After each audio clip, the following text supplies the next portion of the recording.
Hello, friends. Good afternoon to you. I hope that you are well today. I'm Pastor Dave, and I'm here with another story. And it's a story about a child who was different. I wonder, are there things about you that are different from some of your friends or even some people in your family? It might be the way that your hair is. It might be whether you're right-handed or left-handed. There are lots of things that make us different. And then I wonder if when you think about something that makes you different, is that something special? Or is that something that's hard? Sometimes when we think about being different, we just want to fit in. And so if something makes me different from my friend, I don't like it. Today's story is a story about a little boy who found a very interesting way to see his differences. It's a story from when I was a little boy, and it's called Flat Stanley. And maybe you know the story of Flat Stanley. If you don't, I bet you're going to like it. I'm happy to be with you today. Flat Stanley is written by Jeff Brown, and the pictures in this book were made by Tommy Ungerer. Breakfast was ready. "I will go wake up the boys," Mrs. Lambchop said to her husband, George Lambchop. Just then their younger son, Arthur, called from the bedroom he shared with his brother Stanley. "Hey, come and look! Hey!" Mr. and Mrs. Lambchop were both very much in favor of politeness and careful speech. "Hay is for horses, Arthur, not people," Mr. Lambchop said as they entered the bedroom. "Try to remember that." "Excuse me," Arthur said, but look!" He pointed to Stanley's bed. Across it lay the enormous bulletin board that Mr. Lambchop had given the boys a Christmas ago, so they could pin up pictures and messages and maps. It had fallen during the night, on top of Stanley. But Stanley wasn't hurt. In fact, he would still have been sleeping if he hadn't been woken up by his brother's shout. "What's going on here?" he called out cheerfully from beneath the enormous board. Mr. and Mrs. Lambchop hurried to lift it from the bed. "Heavens!" said Mrs. Lambchop. "Gosh!" said Arthur. "Stanley's flat." "As a pancake," said Mr. Lambchop. "Darndest thing I've ever seen." "Let's all have breakfast," Mrs. Lambchop said. "Then Stanley and I will go to Dr. Dan and hear what he has to say." The examination was almost over. "How do you feel?" Dr. Dan asked. "Does it hurt very much?" "I felt sort of tickly for a while after I got up," Stanley Lambchop said, "but I feel fine now." "Well, that's mostly how it is with these cases," said Dr. Dan. "We'll have to keep an eye on this young fellow," he said when he finished the examination. "Sometimes we doctors, despite all our years of training and experience, can only marvel at how little we know."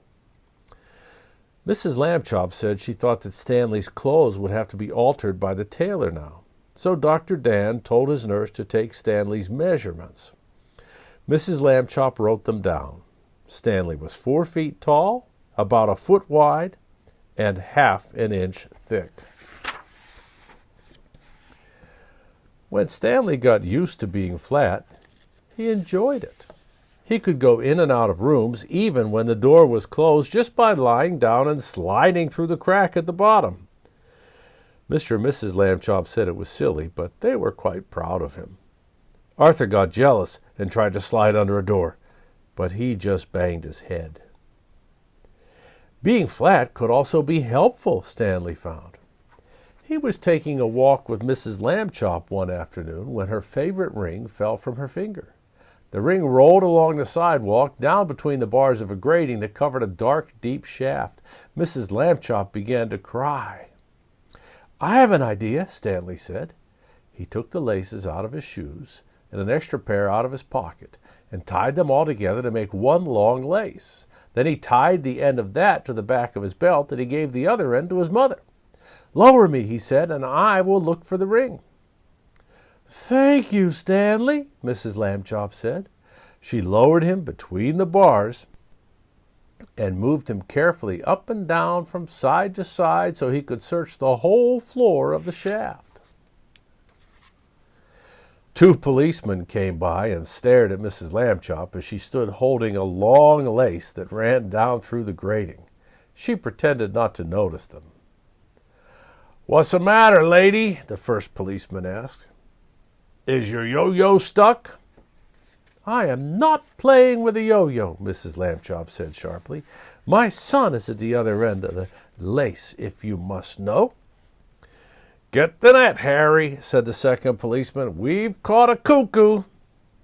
Just then, down in the shaft, Stanley cried out, "Hooray!" Mrs. Lambchop pulled him up and saw that he had the ring. "Good for you, Stanley," she said. Then she turned angrily to the policeman. "A cuckoo indeed," she said. "Shame." The policeman apologized. "We didn't get it, lady," they said. "We have been hasty. We see that now." "People should think twice before making rude remarks," said Mrs. Lambchop, "and then not make them at all." The policeman realized that was a good rule and said they would try to remember it. One day, Stanley got a letter from his friend Thomas Anthony Jeffrey, whose family had moved recently to California. A school vacation was about to begin, and Stanley was invited to spend it with the Jeffreys. "Oh, boy," Stanley said, "I'd love to go." Mr. Lambchop sighed. "A round-trip train or airplane ticket to California is very expensive. I'll have to think of some other, cheaper way." When Mr. Lambchop came home from the office that evening, he brought with him an enormous brown paper envelope. "Now then, Stanley," he said, "try this for size." Well, the envelope fit Stanley very well. There was even room left over, Mrs. Lambchop discovered, for an egg salad sandwich made with thin bread and a flat cigarette case filled with milk.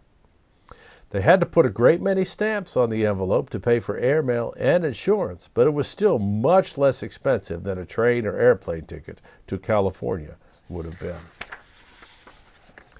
The next day, Mr. and Mrs. Lambchop slid Stanley into the envelope, along with the egg salad sandwich and the cigarette case full of milk, and mailed him from the box on the corner. The envelope had to be folded to fit through the slot, but Stanley was a limber boy, and inside the box he straightened up right again. Mrs. Lambchop was nervous because Stanley had never been away from home alone before. She rapped on the box. "Can you hear me, dear?" she called. "Are you all right?" Stanley's voice came quite clearly. "I'm fine. Can I eat my sandwich now?" "Wait an hour and try not to get overheated, dear," Mrs. Lambchop said. Then she and Mr. Lambchop cried out, "Goodbye, goodbye," and went home.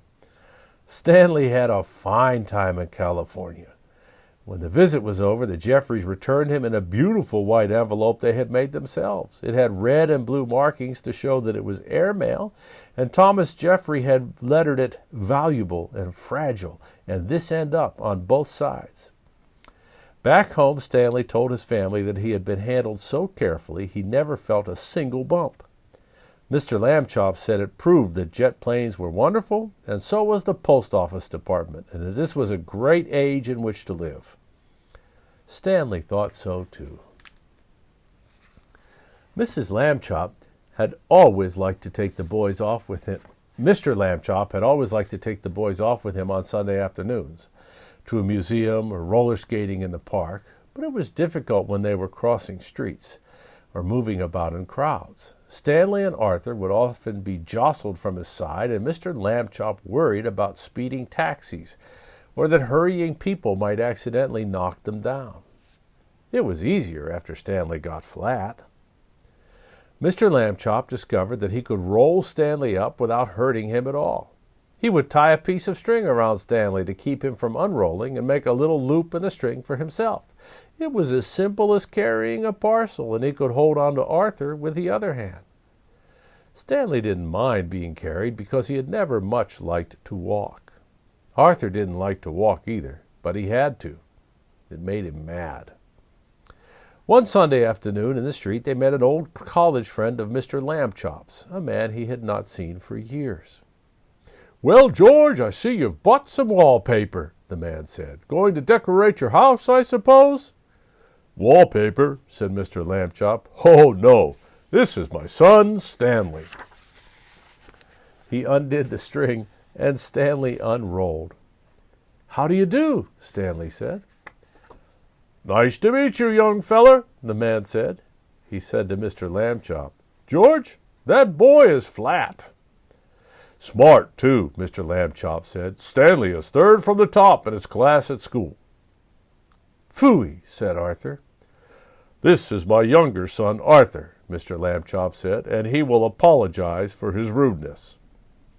Arthur could only blush and apologize. Mr. Lambchop rolled Stanley up again, and they set out for home. It rained quite hard while they were on the way. Stanley, of course, hardly got wet at all, just around the edges, but Arthur got soaked. Late that night, Mr. and Mrs. Lambchop heard a noise out in the living room. They found Arthur lying on the floor near the bookcase. He had pulled a great many volumes of the Encyclopedia Britannica on top of himself. "Put some more on me," Arthur said when he saw them. "Don't just stand there. Help me." Mr. and Mrs. Lambchop sent him back to bed, but the next morning they spoke to Stanley. "Arthur can't help being jealous," they said to him. "Be nice to him. You're his big brother, after all." Stanley and Arthur were in the park. The day was sunny, but windy too, and many older boys were flying beautiful, enormous kites with long tails made in all the colors of the rainbow. Arthur sighed.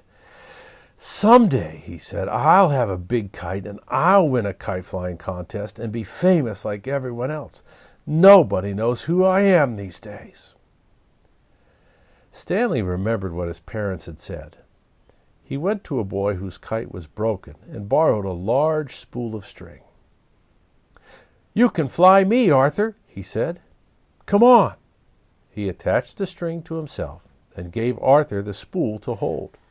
He ran tightly across the grass, sideways to get up some speed, and then he turned to meet the breeze. Up, up, up went Stanley. Being a kite, he knew just how to manage the gusts of wind. He faced full into the wind if he wanted to rise, and he let it take him from behind when he wanted speed.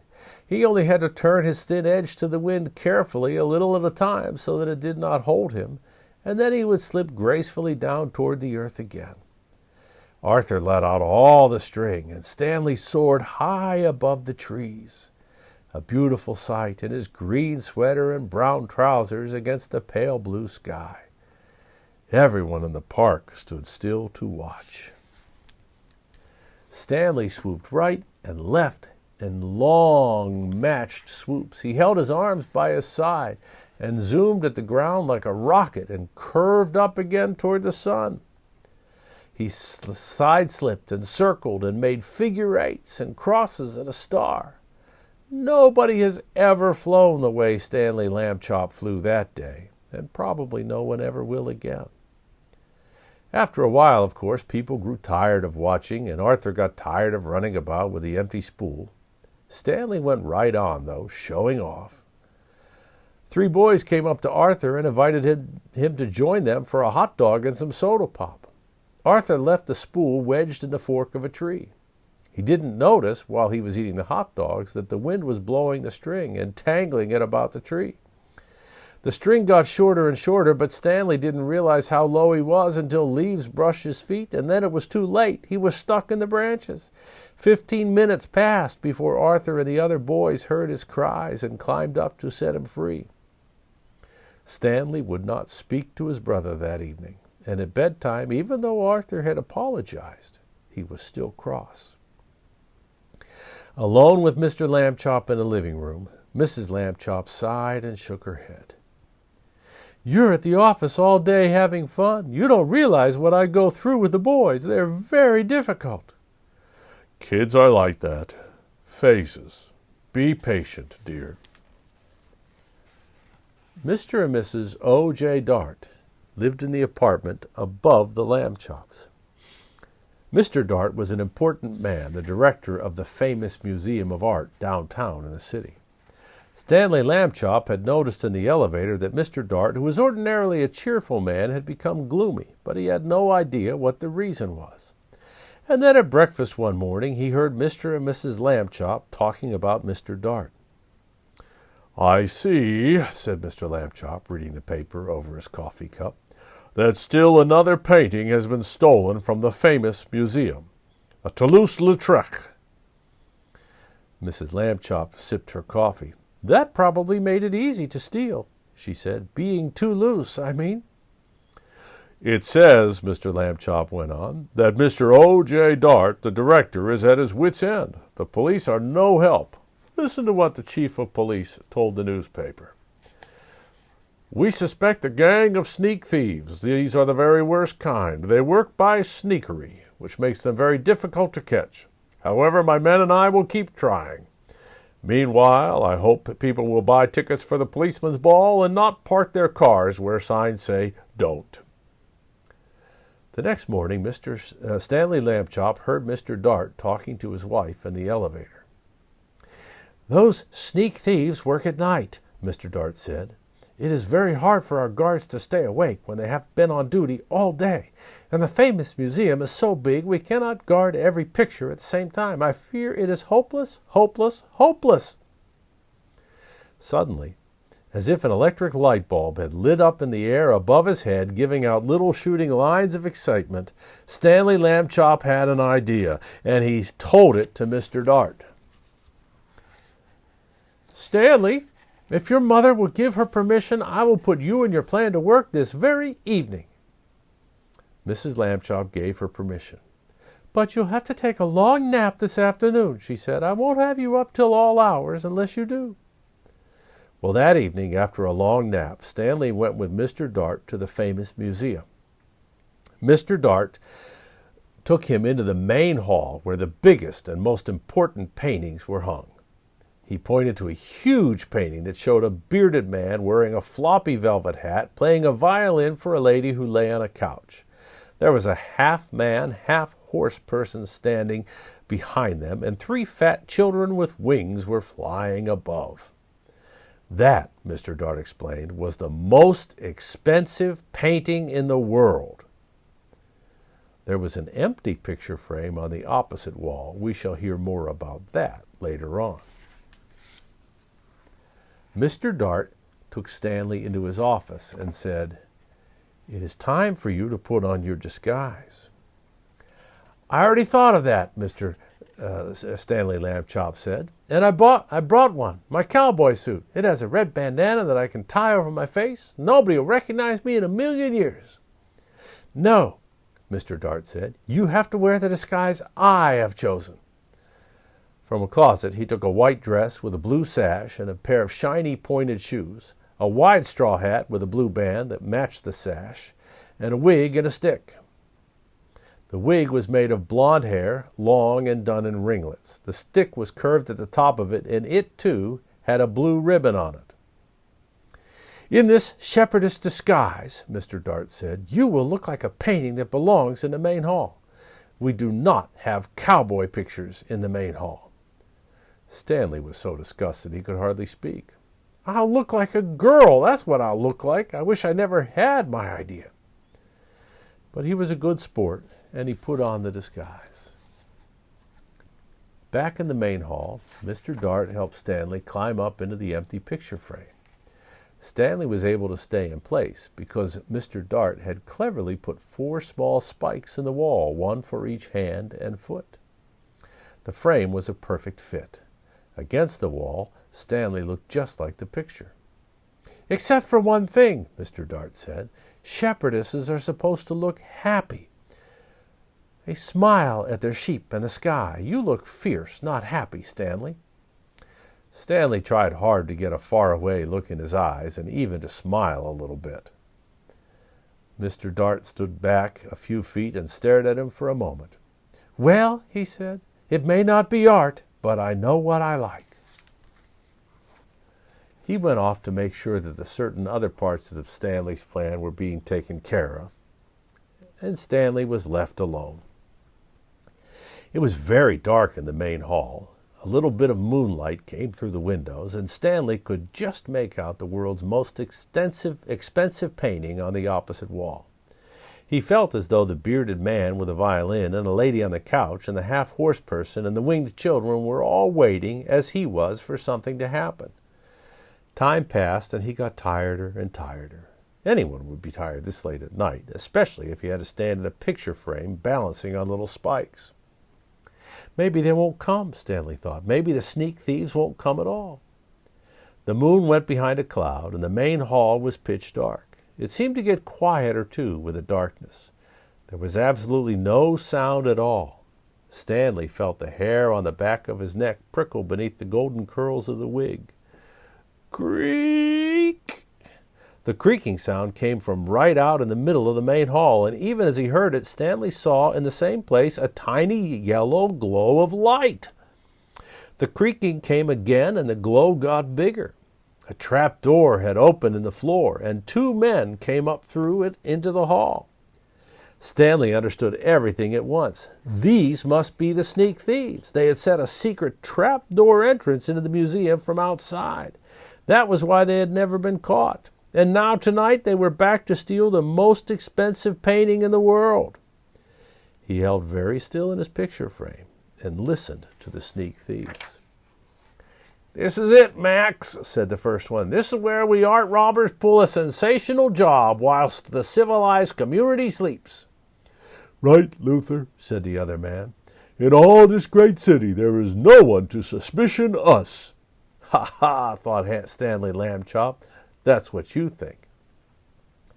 The sneak thieves put down their lantern and took the world's most expensive painting off the wall. What would we do to anyone who tried to capture us, Max?" the first man asked. We would kill him. What else?" his friend replied. That was enough to frighten Stanley, and he was even more frightened when Luther came over and stared at him. "The sheep girl," Luther said. "I thought sheep girls were supposed to smile, Max. This one looks scared." Just in time, Stanley managed to get a faraway look in his eyes, and managed to smile, sort of. "You're crazy, Luther," Max said. "She's smiling, and what a pretty little thing she is, too." That made Stanley furious. He waited until the sneak thieves had turned back to the world's most expensive painting, and then he shouted in his loudest, most terrifying voice, "Police! Police, Mr. Dart! The sneak thieves are here!" The sneak thieves looked at each other. "Max," said the first one very quietly, "I think I heard the sheep girl yell." "I did too," said Max in a quavery voice. "Oh boy, yelling pictures. We both need a rest."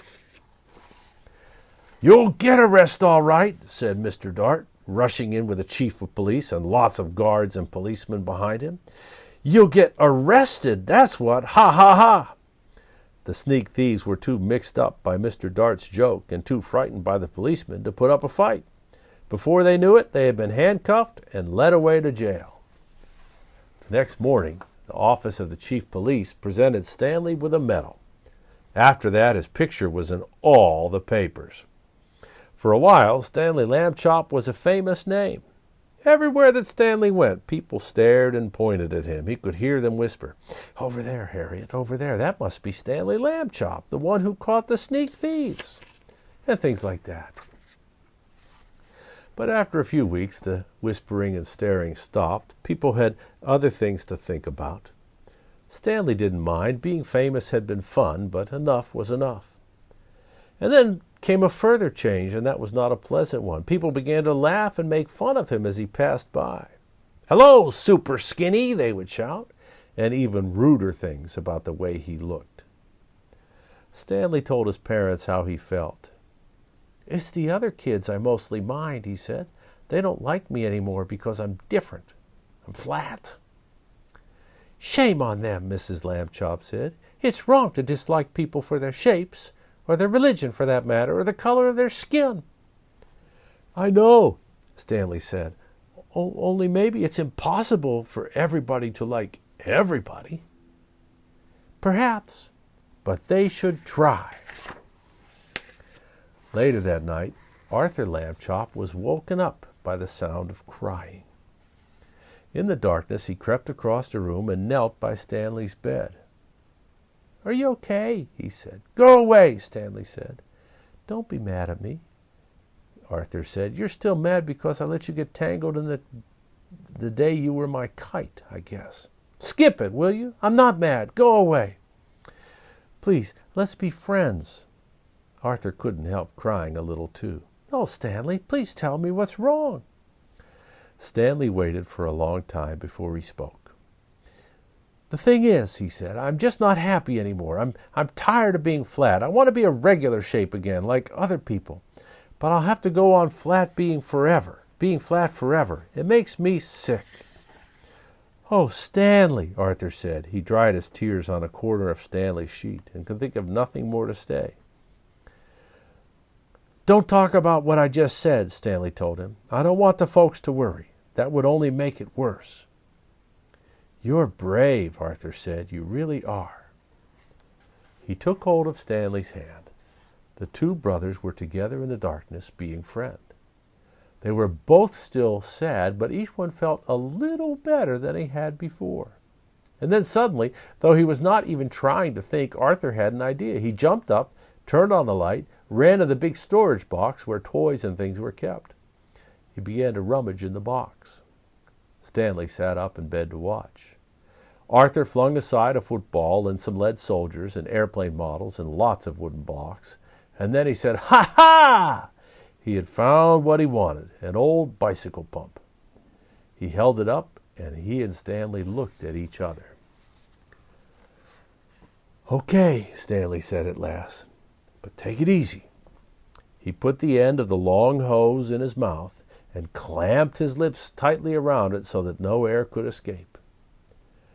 "I'll go slowly," Arthur said. "If it hurts or anything, wiggle your hand at me." He began to pump. At first nothing happened except that Stanley's cheeks bulged a bit. Arthur watched his hand, but there was no wiggle, so he pumped on. Then suddenly Stanley's top half began to swell. It's working! Shouted Arthur, pumping away. Stanley spread his arms so that air could get around inside of him more easily. He got bigger and bigger. The buttons of his pajama top burst off. Pop, pop, pop.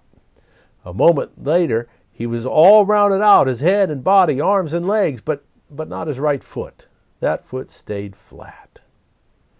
Arthur stopped pumping. "It's like trying to do the very last bit of those long balloons," he said. "Maybe a shake would help." Arthur shook his right foot twice, and with a little whooshing sound it swelled out to match the left one. There stood Stanley Lambchop as he used to be, as if he had never been flat at all. "Thank you, Arthur," Stanley said. "Thank you very much." The brothers were shaking hands when Mr. Lambchop strode into the room with Mrs. Lambchop behind him. "We heard you," said Mr. Lambchop. "Up and talking when you ought to be asleep, eh? Shame on—" "George," said Mrs. Lambchop, "Stanley's round again." "You're right," said Mr. Lambchop, noticing. "Good for you, Stanley." "I'm the one who did it," Arthur said. "I blew him up." Everybody was terribly excited and happy, of course. Mrs. Lambchop made hot chocolate to celebrate the occasion, and several toasts were drunk to Arthur for his cleverness. When the little party was over, Mr. and Mrs. Lambchop tucked the boys back into their beds and kissed them, and then they turned out the light. "Good night," they said. "Good night," said Stanley and Arthur.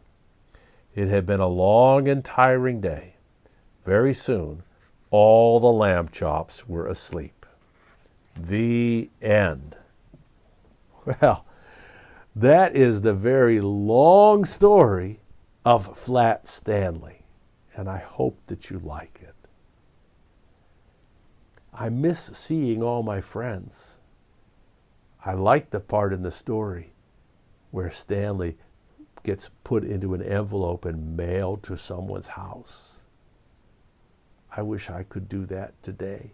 I wish I could mail myself to see somebody, or maybe somebody would mail themselves to see me. Who would you go visit if you could get mailed? It's fun to think about these things and to remember people we love. I'm remembering you today, and I hope that it is a great day. I'm glad we could be together. I'm Pastor Dave, and I'll see you next week with a new story. Goodbye now.